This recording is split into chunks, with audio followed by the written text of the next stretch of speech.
ইল্লাল্লাহ। আমি আল্লাহ রাব্বুল আলামিন আপনার শানে দরুদ পড়ি, সুবহানাল্লাহ বলেন। ওয়া মালাইকা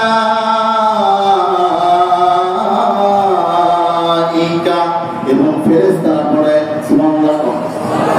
কারণ আল্লাহ তার প্রতি দরুদ পড়ে, ফেরেশতারা দরুদ পড়ে, কারণ আল্লাহ তাআলা বলেন সব কিছু মালিক। এজন্য কোন গোলামের রব্বে কারীম কারো ইবাদত বন্দেগি করে না, সমস্ত গোলাম রব্বে কারীমের ইবাদত বন্দেগি করে।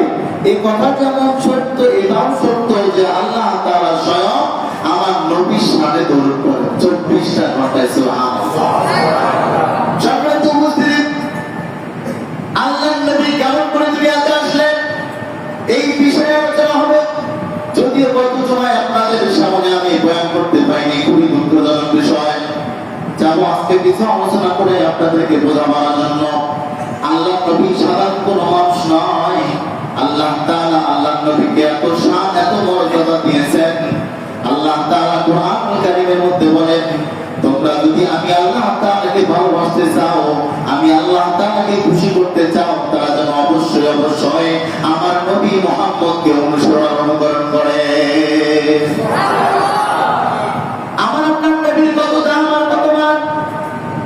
আমার আপনার নবীর আব্বার নাম ছিল আব্দুল্লাহ। নাম কি? নবীজির বাবার নাম ছিল আব্দুল্লাহ। আব্দুল্লাহ এখনো বিবাহ শাদী করেন নাই।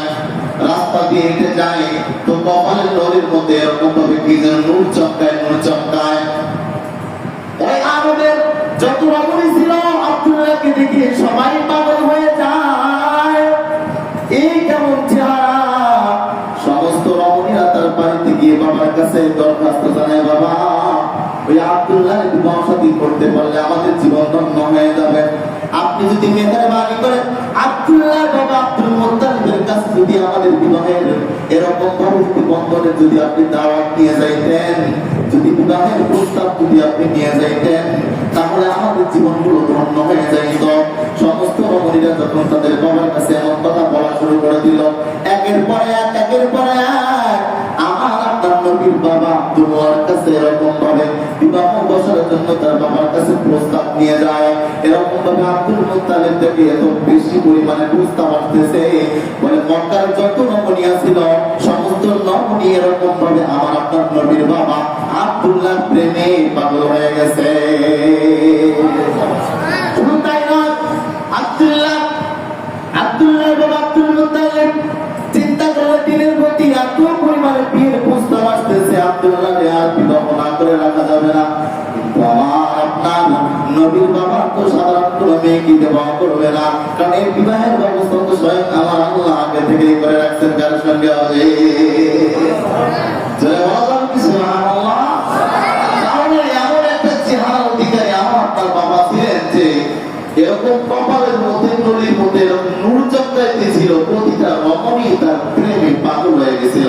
কিন্তু আমার আপনার নবীর বাবা কিন্তু কোনো সায় দেয় না। সম্মানিত উপস্থিতি, আব্দুল মুত্তালিব বিবাহ শাদীর ব্যবস্থা করলেন। যার সঙ্গে বিবাহ শাদীর ব্যবস্থা করলেন তার নাম আমেনা। নাম কি? বিবাহ শাদীর ব্যবস্থা হয়ে গেল। আব্দুল্লাহ 3 দিন ঘর থেকে বের হয় না, কারণ বের হয়নি তো মক্কার রমণীরা তার পিছনের দিকে, তার চেহারার দিকে তাকায়। দুনিয়াতে দেখবেন কোন ছেলে কোন মেয়ের সঙ্গে যদি সম্পর্কে জড়ায় যায়, বিবাহ শাদী হওয়ার পর্যন্ত তার চেহারার দিকে তাকায় থাকে, পরে কিন্তু ঘৃণিত ভাবে তাকায়। কথা বলে না, পরে কিন্তু ঘৃণিত ভাবে তাকায় আর বারবার বলে আমার চেহারার দিকে তাকাবা না, কারণ তোমার সঙ্গে তো আমার বিবাহ শাদী হয় নাই। আমার পরে কিন্তু অনেক ধরনের কথা শোনা যায়। কিন্তু আব্দুল্লাহ তার ভিন্ন। 3 দিন পর্যন্ত ঘর থেকে বের হয় না। 3 দিন পর যখন ঘর থেকে বের হয়েছে, আমার মক্কার রমণীরা কেমন জানি টের পাইছে যে আব্দুল্লাহ ঘর থেকে বাইরে রাস্তায় আসছে। রমণীরা আবার সিরিয়াল ধরে আব্দুল্লাহ চেহারার দিকে তাকায় তাকায় থাকে, মাথা নিচ করে। আর এই চেহারাটার যার বিক্রি হয়েছে পাত্র কতই না ভালো, সুবহানাল্লাহ। কিন্তু এবার মক্কার যত রমণী ছিল দেখতে পারে আব্দুল্লাহর কপালের মধ্যে এরকম ভাবে নূর চমকায় না। কারণ নূর কেমনে চমকাবে? এই নূর তো চলে গেছে আমার আপনার নবী আম্মা জানের পেটের ভিতরে, সুবহানাল্লাহ। যে নূর আপনারাই আমাদেরকে দেখাইছেন, যে নূর রমণীদেরকে দেখাইছেন সাধারণ কোন নূর নয়, এটা স্বয়ং আমার নবীজি সাল্লাল্লাহু আলাইহি ওয়াসাল্লাম ছিলেন।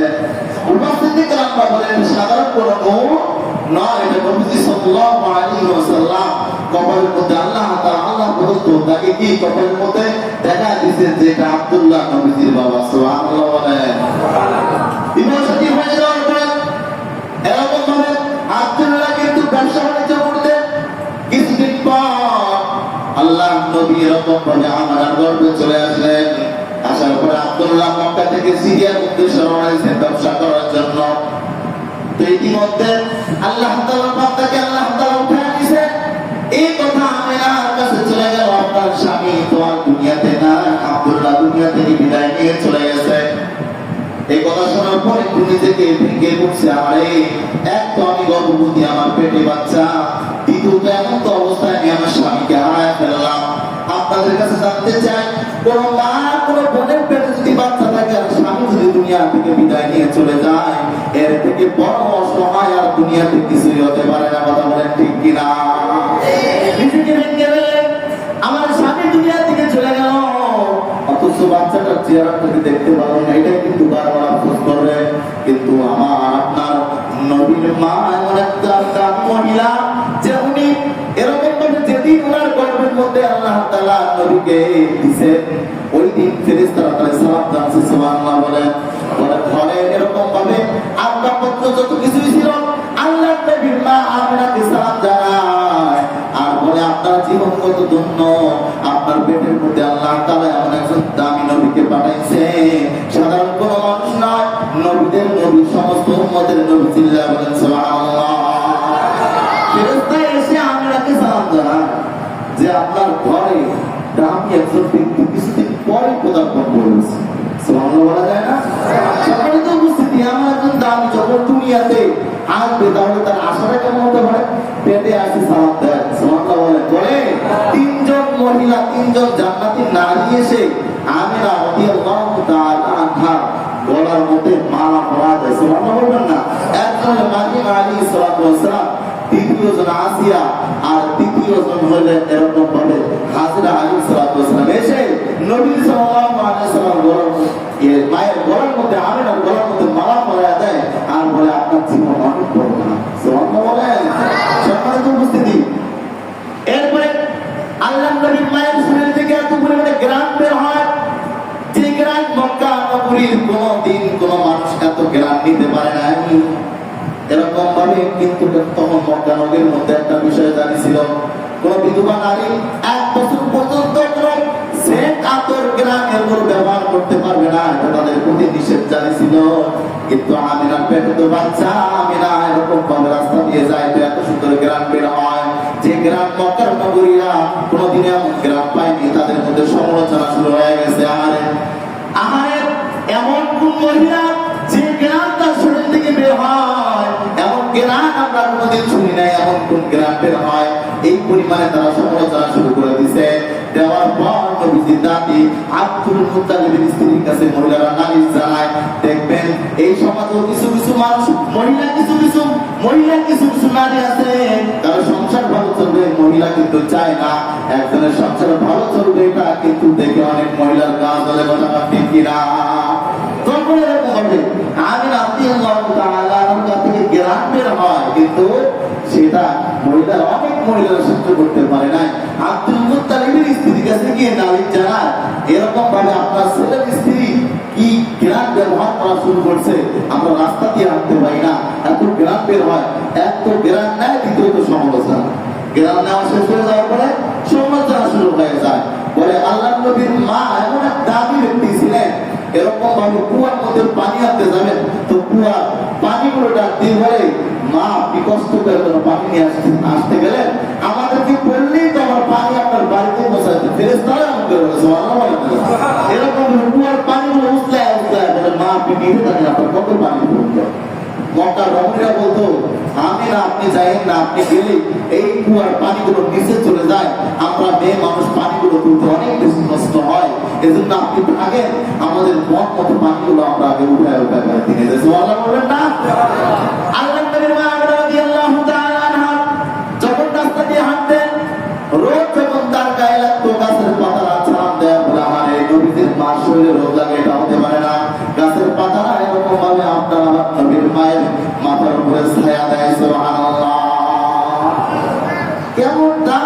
নবীর মা কেমন দাম ছিলেন নবীজি। সকালে তো মুসলিম এবার যখন সবাই নালিশ করা শুরু করে দিয়েছে, আব্দুল মুত্তালিবের কাছে মানুষ নালিশ করা শুরু করলো, মানে আপনার ছেলের বউ এরকম কি গ্রাম থেকে কেমন জানি রাস্তা দিয়ে বের হয়, এত গ্রাম যা আমার মক্কাবাসীর আগে কখনো শুনি নাই। কিন্তু আব্দুল মুত্তালিব তো সন্তান হারাতে তো না, এখন যদি বউমাকে কিছু গিয়ে বলে সে হয়তো কষ্ট পাবে, এই জন্য বিবির সঙ্গে আগে পরামর্শ করেন।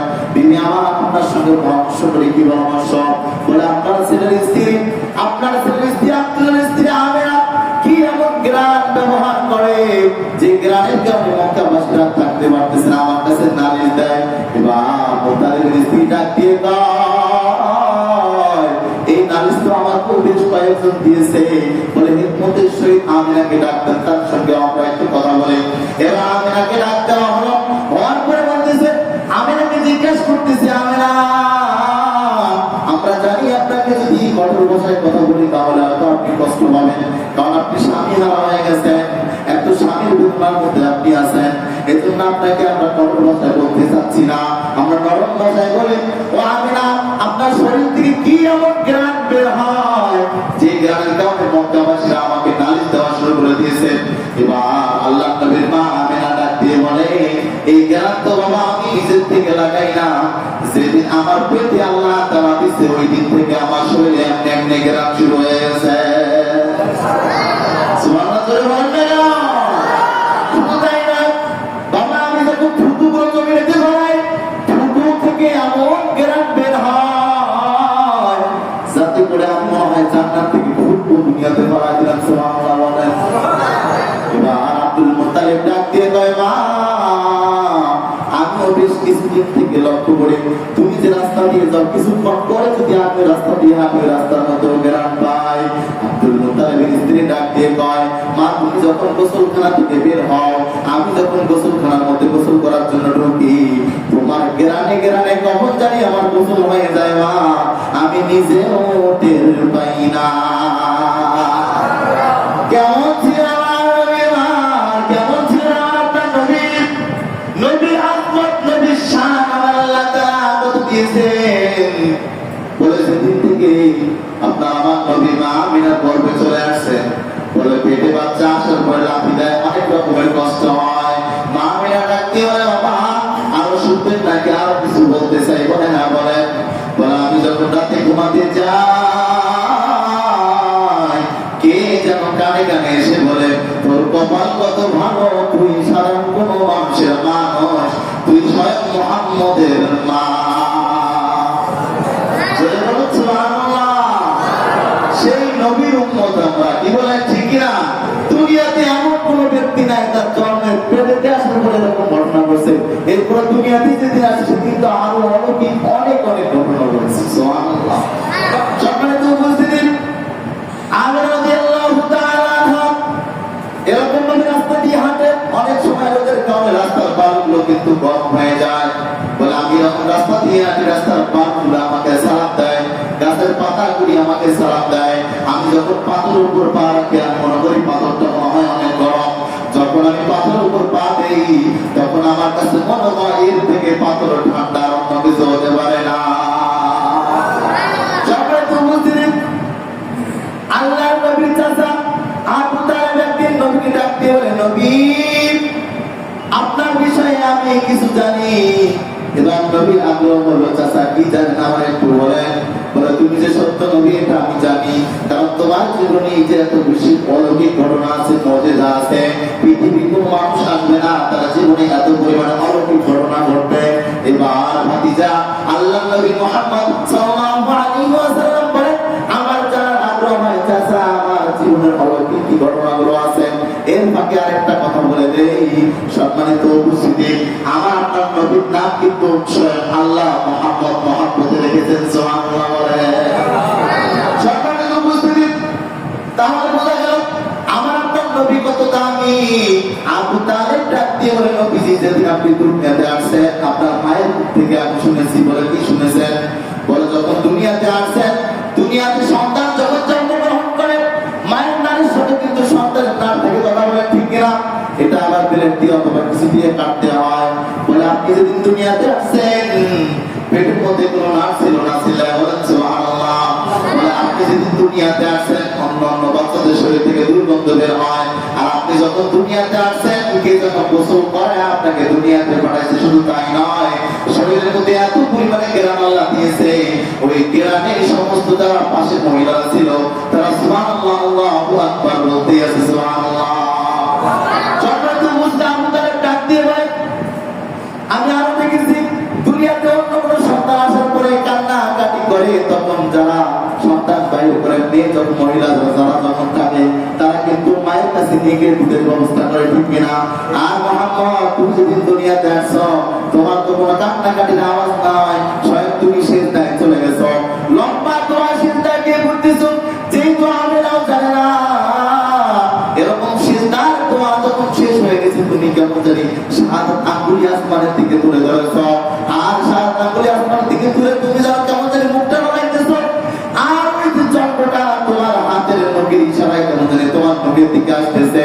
আমি আবু তালেব ভয় পাইতেছিলাম না জানি তোমার সঙ্গে এরকম ভাবে হাতের সঙ্গে লেগে যায় কিনা, কিন্তু দেখলাম চাঁদ চন্দ্রটা একবার ডানে যায়, একবার বামে যায়, একবার পিছনে যায়, একবার সামনে যায়। আমি দেখি তোমার নখটা একবার বাম দিকে ইশারা করে, একবার ডান দিকে ইশারা করে, তোমার নখ যেদিকে ইশারা করে চন্দ্র সেদিকে ইশারা করে। সুবহানাল্লাহ বলে। আপনার নবী কেমন ছিলেন? সন্তান দুনিয়াতে আসার পর 7, 8, 9 বছর বয়সে মুসলমানি করাইতে হয়। বলে আল্লাহর ইচ্ছায় যখন তুমি দুনিয়াতে আসছো স্বপ্নে শুনলা ওই রকম পেট থেকে ওই তুমি দুনিয়ায় আসছো। আপনার আমার নবীর যে অলৌকিক ঘটনা রয়েছে কতগুলো শুনবেন। আপনার আমার নবী অনেক দামি, কি বলেন ঠিক কিনা? পয়গম্বর মুসা আলাইহিস সালাম বলেন আমি যদি মুহাম্মাদের উম্মত হতে পারতাম তাহলে আমার জীবন অনেক বেশি ধন্য হতো। সুবহানাল্লাহ বলেন। আপনার আমার নবীর অনেক অনেক শানের মান, যারা নবীর শান বুঝতে আপনার নবীর বিয়াদবি নবীর সঙ্গে বিয়াদবি করতে পারে না, কারণ নবীর জীবনী যে ব্যক্তি পড়বে আর যে ব্যক্তি নবীর জীবনী জানবে এরা কখনো নবীকে নিয়ে কুটুক্তি করে কখনো কথা বলে নাস্তিক হতে পারে না। কথা বলে ঠিক কিনা? আজকে যারা আমার নবীকে নিয়ে ব্যঙ্গচিত্র করে কথা বলে, আমার নবী অমুক, আমার নবী নাবালিকা মেয়েকে বিবাহ করেছে, আমি বলবো নতুল্লিম বা দাদালিকা সানি মেয়েদের জন্মের ঠিক নাই। কথা বলেন ঠিক কিনা? আমার আপনার নবীর জন্ম বৃত্তান্ত যারা জানবে এরা কখনো নবীকে নিয়ে কুটুক্তি করে কথা বলতে পারে না, কারণ আমার আল্লাহ বলেন আমি আল্লাহর সঙ্গে নাফরমানি করলেও আমি আল্লাহ ক্ষমা করতে পারি, কিন্তু আমার নবীর সঙ্গে যদি কেউ বেয়াদবি করে আমি আল্লাহ বেয়াদবিকে কখনোই বরদাস্ত করব না। কি বলেন ঠিক কিনা?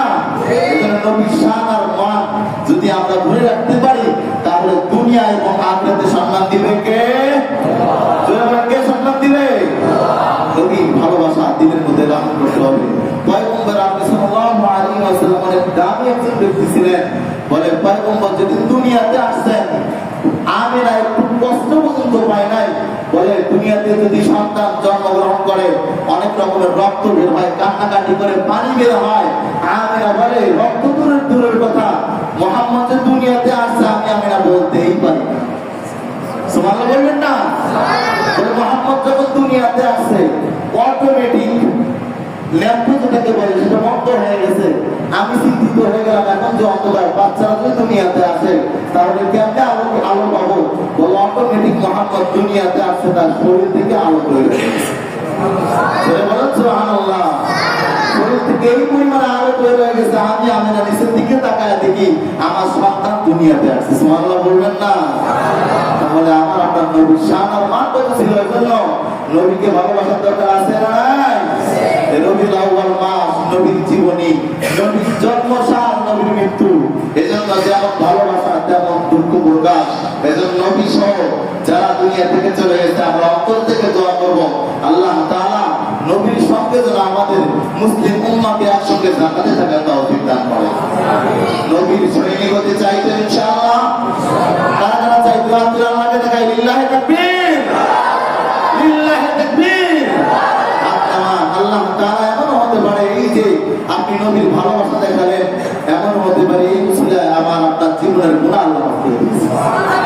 সুবহানাল্লাহ বলবেন না? এজন্য বড় বড় ইসলাম আকাবির যারা ছিলেন, যারা বড় বড় উলামা ইকরাম ছিলেন, তারা বলতেন তুমি যখন দোয়া করতে যাবা তখন অবশ্যই আল্লাহকে বলবা আল্লাহ কমাস কর নবীর উসিলায় আমার জীবনের গুনাহ মাফ করে দাও।